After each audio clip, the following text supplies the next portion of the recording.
দেখেন একটা পাখি, ছোট্ট একটা পাখি, দেখাই যায় না, খালি চোখে দেখাই যায় না, কিন্তু ওর আওয়াজটা যে এত বিশাল, যেটা সে ক্ষীণ গলায় অনেক জোরে আওয়াজ করতেছে। একদম কালো ছোট্ট কাজু গাছের ডালের মধ্যে বসে আছে। মামু, আরে রোদ্রির ভিতরে চলে লাভ কি? এই যে ঘাস, ঘাস, সুবহানাল্লাহ, কত সুন্দর ভিউটা দেখেন, দেখার মতো পরিবেশ।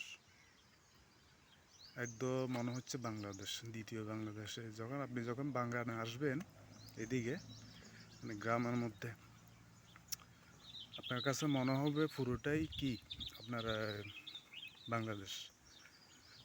ঠিক আছে, এই যে এখানে পানির ঝর্ণা, এই যে পাইপ দেখতে পাচ্ছেন একটা, এটার উপর মোটর বসানো আছে।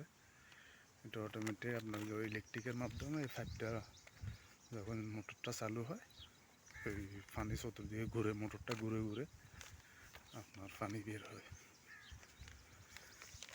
ওই যে ওমানের বাড়ি, আরবের বাড়ি, আর গাড়ি, বাগান।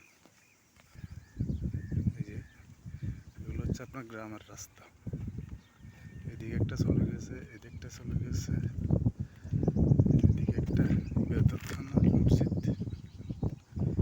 পাঞ্জেখানা নামাজ পড়ে সম্ভবত, পাঞ্জেখানা নামাজ পড়ে এটাতে।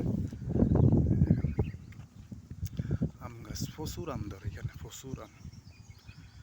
সমস্ত নিয়ামত আল্লাহ দিয়ে রাখছে এখানে, মরুভূমি, অথচ আপনি সার, ফসফেট, ওষুধ কিছুই দেওয়া লাগে না, শুধু একটু পানি দিলেই হয়, এত প্রচণ্ড ফলন হয়।